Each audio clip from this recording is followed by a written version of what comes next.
نحمده ونستعينه ونستغفره ونؤمن به ونتوكل عليه ونعوذ بالله من شرور أنفسنا ومن سيئات أعمالنا من يهده الله فلا مضل له أي فلن تجد له وليا مرشدا ونشهد أن لا إله إلا الله وحده لا شريك له هو الذي لا ضد له ولا ند له لا مثل له ولا مثيل له ولا والد له وهو الواحد الفرد الصمد لم يلد ولم يولد ولم يكن له كفوا أحد أعوذ بالله من الشيطان الرجيم بسم الله الرحمن الرحيم أرأيت الذي يكذب بالدين فذلك الذي يدعو اليتيم أرأيت الذي يكذب بالدين فذلك الذي يدعو اليتيم ولا يحض على طعام المسكين فويل للمصلين الذين هم عن صلاتهم ساهون الذين هم يراءون ويمنعون الماعون وقال رسول الله صلى الله عليه وسلم الصلاة مفتاح الجنة أو كما قال عليه الصلاة والسلام আলহামদুলিল্লাহ, মহান আল্লাহ পাক রব্বুল আলামিনের কাছে অসংখ্য অগণিত শুকরিয়া যে মহান আল্লাহ পাক রব্বুল আলামিন আজকে এই মাহফিলের অনুষ্ঠানে আপনাকে আমাকে আসা এবং বসার তৌফিক দান করেছেন। এই জন্য সকলে অন্তরস্থল থেকে বলি আলহামদুলিল্লাহ। তো সম্মানিত হাজিরিন, আমি আপনাদের সম্মুখে মহাগ্রন্থ আল কোরআন থেকে একটি সূরা তেলাওয়াত করেছি এবং রাসূল সাল্লাল্লাহু আলাইহি ওয়াসাল্লামের অসংখ্য হাদিস থেকে একটি হাদিস শরীফ আপনাদের সম্মুখে উপস্থাপন করেছি। তো আপনাদের সম্মুখে যে সূরাটি তেলাওয়াত করেছি সেই সূরার নাম হচ্ছে সূরাতুল মাউন। এই সূরার মধ্যে তিনটা বিষয় নিয়ে আলোচনা করা হয়েছে।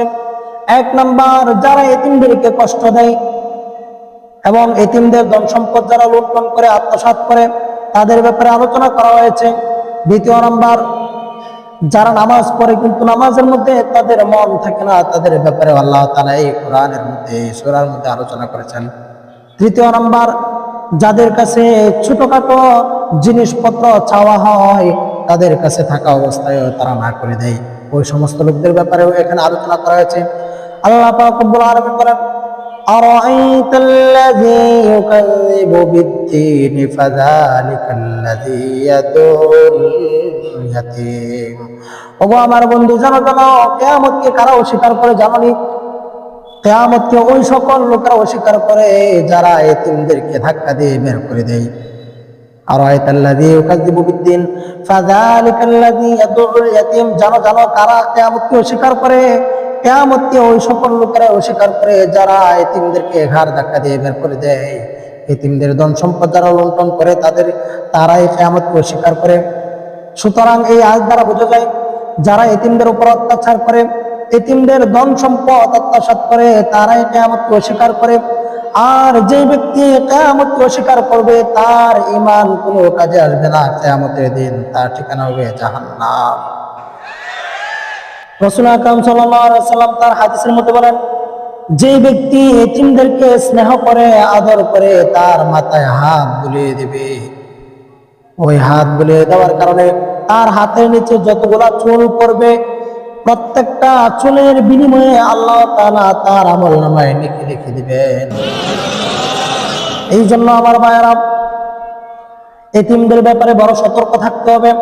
আল্লাহ তাআলা তার হাবিবকে বলেন, ফাআম্মাল ইয়াতীমা ফালা তাকহার, হে আমার বন্ধু, এতিমদেরকে ধাক্কা দিও না, ধমক দিও না, এতিমদেরকে দূরে ঠেলে দিও না, দূরে সরিয়ে দিও না, এতিমদেরকে কাছে নিয়ে আসো, তাদেরকে আদর করো, তাদেরকে স্নেহ করো। রাসূল আকরাম সাল্লাল্লাহু আলাইহি ওয়াসাল্লাম হাদিসের মধ্যে বলেন, ওগো আমার সাহাবারা শুনো শুনো, যারা এতিমদেরকে কষ্ট দেয় তারা আমার উম্মতের অন্তর্ভুক্ত না, আমার দলের অন্তর্ভুক্ত না। নাউজুবিল্লাহ। আর এক হাদিসের মধ্যে বলেন, ওগো আমার সাহাবারা শুনো শুনো, যারা এতিমদের উপর রহম করে আল্লাহ পাক রব্বুল আলামিন স্বয়ং তার উপর রহম করেন। এই জন্যই তো আল্লাহ পাক রব্বুল আলামিন বলেন, যারা এতিমদেরকে ধাক্কা দেয় তারা কিয়ামতকে বিশ্বাস করে না। আরাআইতাল্লাযী ইউকাযযিবু বিদ্দীন ফাযালিকাল্লাযী ইয়াদুল ইয়াতীম ওয়া লা ইয়াহুদ্দু আলা তাআমিল মিসকিন। আর ওই সমস্ত লোকেরাও কিয়ামতকে বিশ্বাস করে না যারা মানুষদেরকে দান করার ক্ষেত্রে অনুৎসাহিত করে, অর্থাৎ উৎসাহ দান করে না। একজন মানুষ একজন মিসকিনকে 10 টাকা দান করতেছে, এই ব্যাপারে সে তাকে নিরুৎসাহিত করলো কিংবা তাকে বাধা দিল যে দান করিও না, ওই সকল লোকদের ব্যাপারে আল্লাহ তাআলা বলেন তারাও কিয়ামতকে অস্বীকার করে, তারাও কিয়ামতকে বিশ্বাস করে না। যদি তারা কিয়ামতকে বিশ্বাস করতো তাহলে এই কাজ করতো না। আর যারা কিয়ামতকে বিশ্বাস না করে, কিয়ামতকে অস্বীকার করে, তাদের ঈমান আমল আল্লাহ তাআলার কাছে গ্যারান্টেড হবে না। তারপর আল্লাহ পাক রব্বুল আলামিন বলেন, আরাআইতাল্লাযী ইউকাযযিবু বিদ্দীন ফাযালিকাল্লাযী ইয়াদুল ইয়াতীম ওয়া লা ইয়াহুদ্দু আলা তাআমিল মিসকিন ফাওয়াইলুল লিল মুসাল্লিন। ওই সকল নামাজীদের জন্য দুর্ভোগ, ফাওয়াইলুল লিল মুসাল্লিন, ওই সকল নামাজীর জন্য দুর্ভোগ যারা নামাজ পড়ে কিন্তু নামাজের মধ্যে তাদের মন থাকে না। তাদের মন থাকে ফ্যান পরিষ্কার আছে কিনা, তাদের মন থাকে মসজিদের কোন কোনায় ময়লা আছে। হায়রে কপাল পোড়া! আল্লাহ পাক রব্বুল আলামিন এদের ব্যাপারে বলছে তাদের জন্য দুর্ভোগ, যারা নামাজের মধ্যে উদাসীনতা প্রকাশ করে, যাদের নামাজের মধ্যে মন থাকে না, নামাজ পড়তেছে কিন্তু মন থাকে দোকানে, নামাজ পড়তেছে কিন্তু মন থাকে ব্যবসায়ের মধ্যে, নামাজ পড়তেছে কিন্তু মন থাকে ফ্যান পরিষ্কার করছে কিনা মুয়াজ্জিন সাহেব।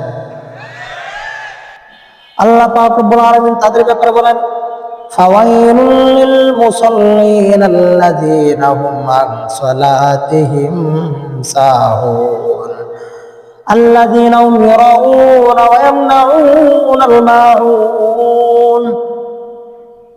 ওই সকল মুসল্লিদের জন্য দুর্ভোগ যারা নামাজ পড়ে কিন্তু নামাজের মধ্যে তাদের মন মনোযোগ থাকে না, নামাজের মধ্যে তাদের মন থাকে ব্যবসায়ের মধ্যে, নামাজের মধ্যে মন থাকে তাদের দুনিয়াবি কাজের মধ্যে, নামাজের মধ্যে মন থাকে তাদের মসজিদের কোন জায়গা পরিষ্কার হয় নাই। তো আল্লাহ পাক রব্বুল আলামিন কোরআনে কারীমের আরেক জায়গায় বলতেছেন, ওয়াল্লাযীনা হুম আলা সালাওয়াতিহিম ইউহাফিজুন উলাইকা হুমুল ওয়ারিসুন। যারা নামাজের হেফাজত করবে, নামাজ সঠিকভাবে আদায় করবে, তারাই হবে জান্নাতের উত্তরাধিকারী। তো এখন দেখেন আল্লাহ পাক রব্বুল আলামিন এক জায়গায় বলতেছেন যারা নামাজ পড়বে এবং নামাজের হেফাজত করবে, অর্থাৎ সুন্দরভাবে যারা নামাজ আদায় করবে তারাই হবে জান্নাতের অধিকারী। আর যারা সুন্দরভাবে আদায় করবে না, নামাজের মধ্যে মন থাকবে ব্যবসায়ের ক্ষেত্রে, নামাজের মধ্যে দাঁড়াইছে কিন্তু যাদের মন ব্যবসায়ের মধ্যে, যাদের মন ঝগড়ার মধ্যে, যাদের মন বাড়িতে, তাদের ব্যাপারে আল্লাহ পাক রব্বুল আলামিন বলেন যে তাদের জন্য দুর্ভোগ। তারপর আল্লাহ পাক রব্বুল আলামিন কোরআনে কারীমের মধ্যে বলেন, ওয়া ইয়ামনাউনাল মাউন।